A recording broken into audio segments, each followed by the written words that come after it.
अजित पवार की आकस्मिक मृत्यु को लेकर अब कई गंभीर सवाल उठाए जा रहे हैं। जब शव पहचानने योग्य नहीं था तो दस्तावेज कैसे सुरक्षित रहे और जले नहीं?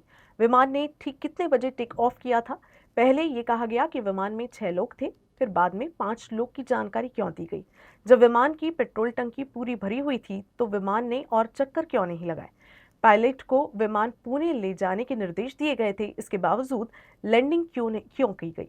ऐसे कई सवाल राष्ट्रवादी कांग्रेस के विधायक अमोल मिटकरी ने उठाए हैं।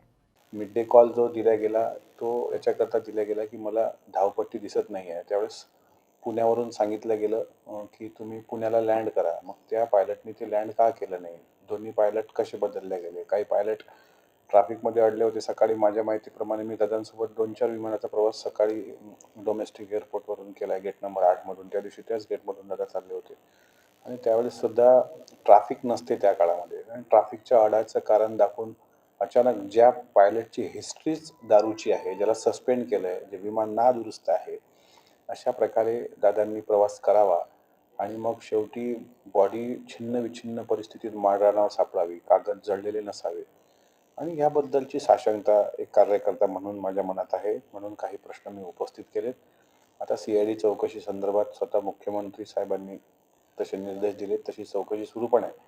पण उच्चस्तरीय पण चौकशी याची झाली पाहिजे. स्वतः केंद्राने यात लक्ष घातलं पाहिजे की हे काय आहे? हा घात आहे की घातपात घडवून आणलाय की अपघात आहे? मला कोणावर शंका घ्यायची नाहीये. पण माझ्या शंकेचं निराकरण पण व्हावं, कारण हुरहुर वाटते.